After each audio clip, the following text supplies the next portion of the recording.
This is Six African Trade Talks. Six African Trade Talks is a media partner of Intra-Africa Trade Fair, an initiative of Afreximbank in collaboration with the Africa Continental Free Trade Area Secretariat and the African Union. In this episode, our guest is Amanda Kabagambe. Amanda is the founder and CEO of Bethel Advisors, a premier management consulting and investment advisory firm. Amanda is also currently raising a private investment fund in partnership with TLG Capital. Amanda, welcome to Six African Trade Talks. How are you? Thank you, Chad. Thank you so much for having me. I once had a podcast, but it was so much effort. So I do respect you for doing this over and over again. And I appreciate the effort that it takes, but most of all, that it's important for different people's stories to be shared and to just give audience to give opportunity for people to learn from other people's lived experiences. So thanks for having me. All right. Amanda, tell us a little bit about your journey and brief experience with investments in Africa. All right. My journey is interesting. I don't know where you want me to start. Is it the past 5 years, the past 10 years, or the past 15 years? But what I can say is that I've always wanted to work in business. I've always wanted to work in transactions, and I've always wanted to work in investments. If anything, one of my oldest friends reminded me recently of all the random things I used to sell on the side at university. So I've had my fair share of side hustles and just trying all different kinds of things, which just speaks to how entrepreneurial our generation is.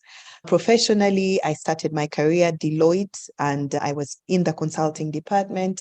And then I joined PwC in the finance, strategy and operations department as well. I worked with PwC UK on the international development desk, and I was also seconded to PwC South Africa to work in enterprise performance management. Most of my experience has been working directly with businesses to either improve their processes or improve their underlying business models or sharpen their strategies. And in more recent years now, having set up Bethel Advisors, which is now 5 years old, we've really focused on just supporting local SMEs to unlock growth capital. It's important because there's a big funding gap between demand for capital by SMEs and what is available, or what is not available per se, but what is readily investable. And so there is a gap between, yes, there's a lot of funding that flows into Africa and into East Africa, but we also meet a lot of funds that are not able to find businesses that meet their thesis or even meet their risk appetite.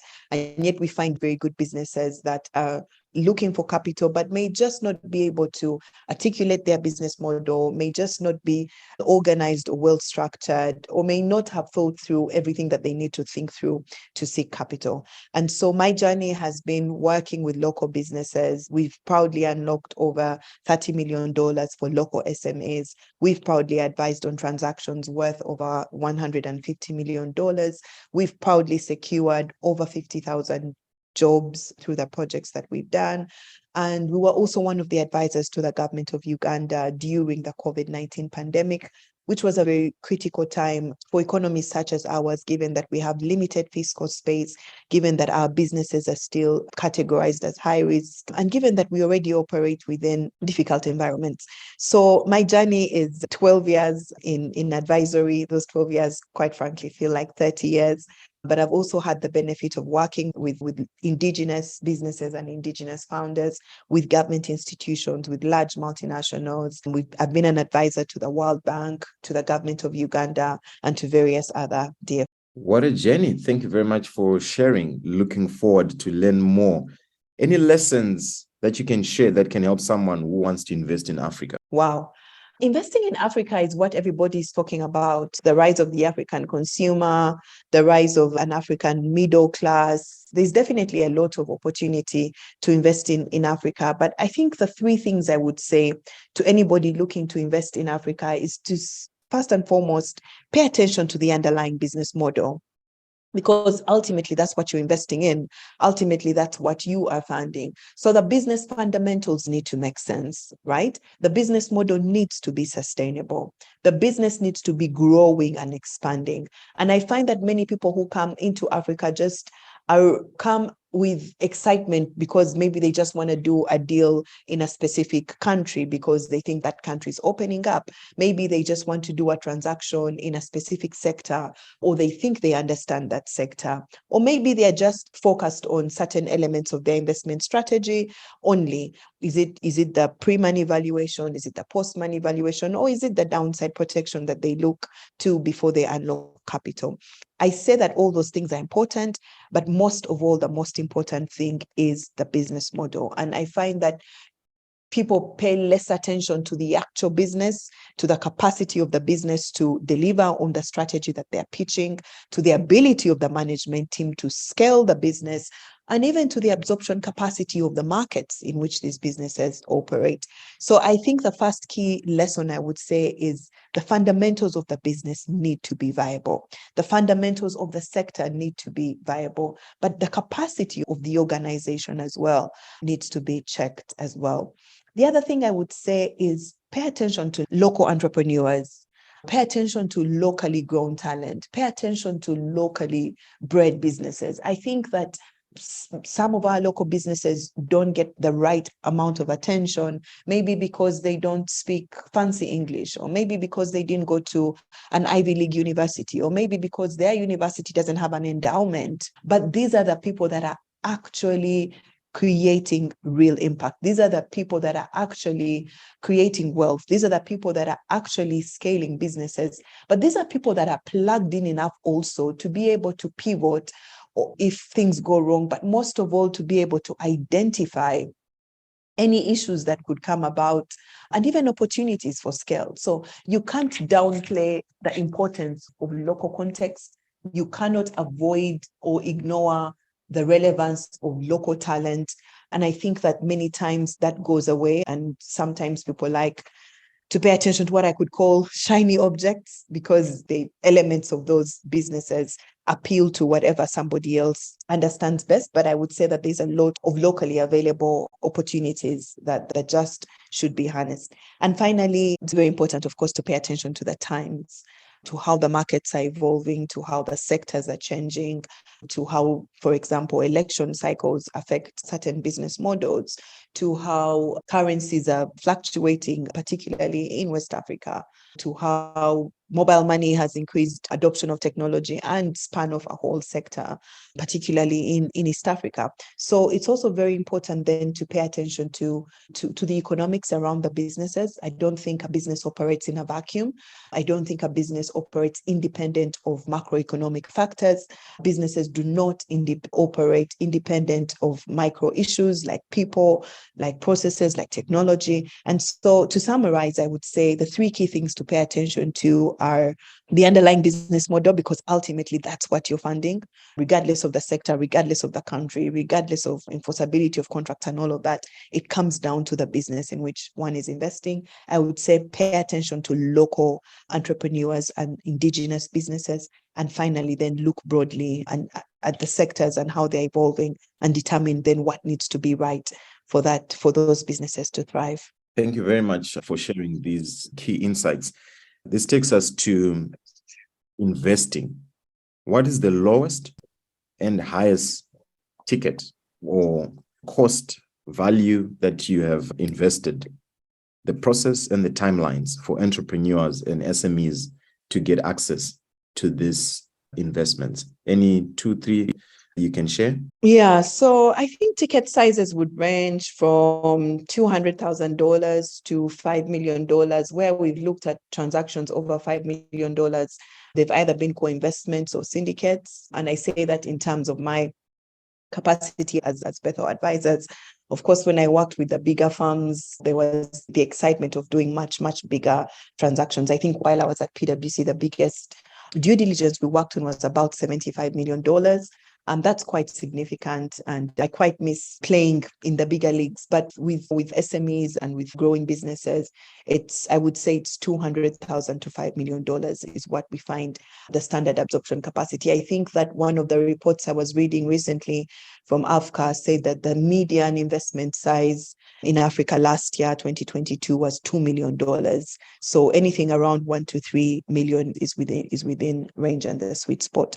Timelines come down to how organized the business is, quite frankly. It really just comes down to how organized the business is, because many of the funds that we've interacted with and that we're dealing with are ready to deploy, want to deploy, and are structured enough to be able to give a realistic view on what their timelines are, right? But it's just that asking for information from businesses can take a while. Give me your audited accounts. Oh, we're not yet audited. Give me your projections. Oh, we're still working through these assumptions. Take a call with this investor. Oh, sorry, I was engaged elsewhere, and all of that. So it really, timelines comes down to how organized a business is. And my message to businesses is always, be as organized as possible. Don't start looking for funding when you're desperate for funding, right? That's not a good thing. But also just have your books in order, have your house in order. We're Africans, right? Before we have a wedding, we build a new house, we paint it, we organize, we buy new clothes and all of that.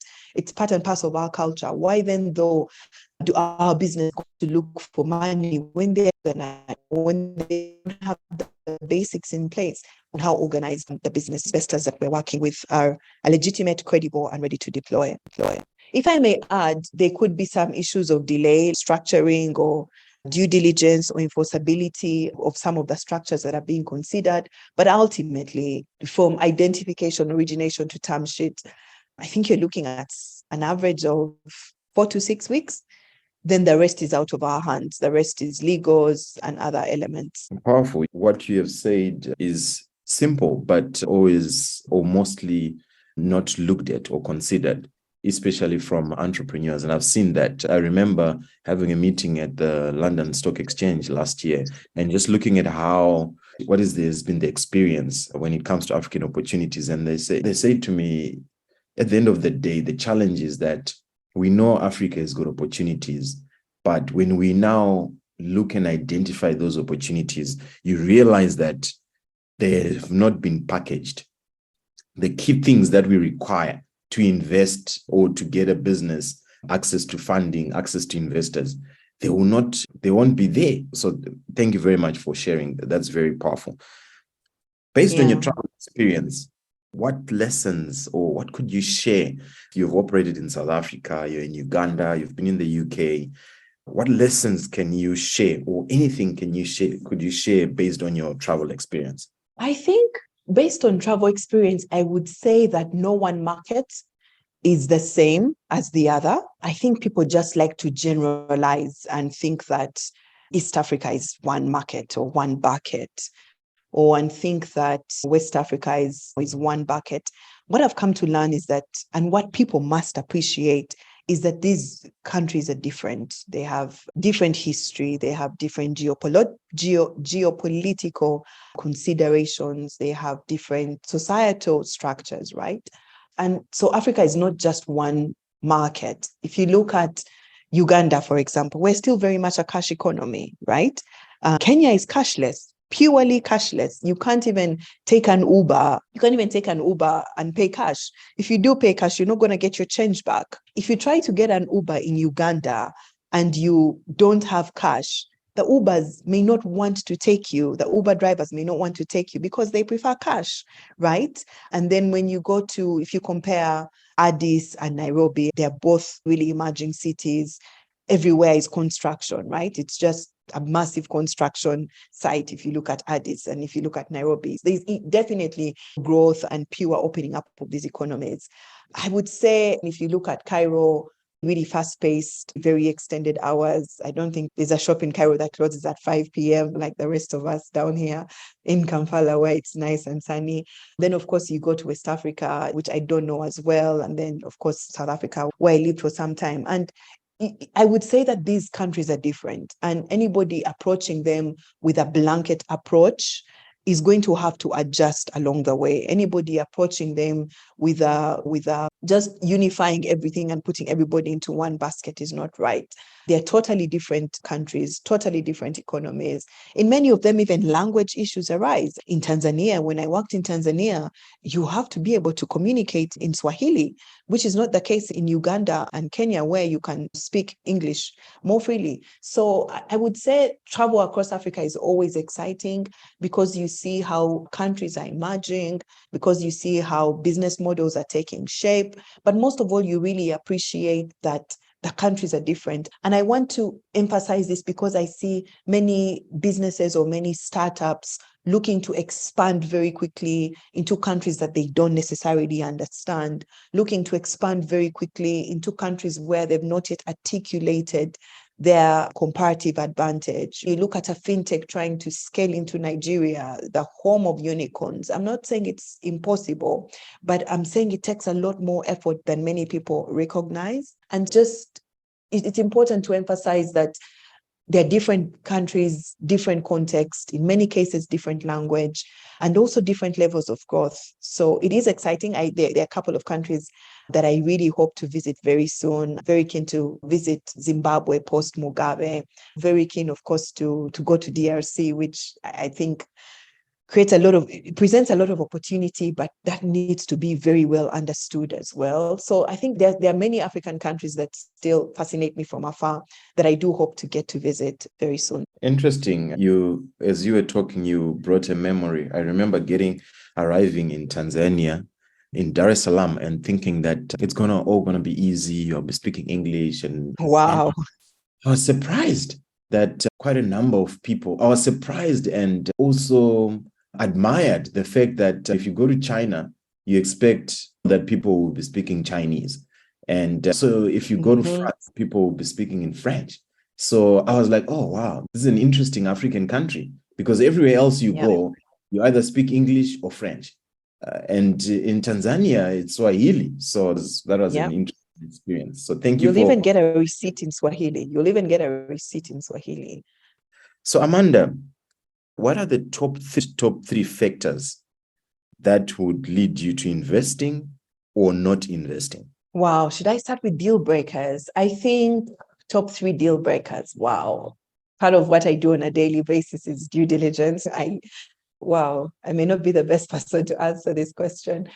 Top 3 deal breakers. Number 1, what are the fundamentals of the business? Genuine fundamentals, not a story of growth, not a story of projecting 10x growth overnight, not a story of a hockey stick approach, but really to say, how is this business doing? What do they do? How do they make money? Do they know how they're solving problems? Is the problem they're solving relevant? How sustainable is this business? But most of all, I would also say capacity of the team and the management to be able to deliver on the business model is very important. And I see this a lot in the fintech space or in the lending space, where you find a team of 3 to 4 or 5 people. There's always one person who is good with tech, so that's the person who built the platform. There'll always be an accountant with good accounting experience. There'll probably be a marketing person. But one of the things I always find missing is somebody with proper credit management experience.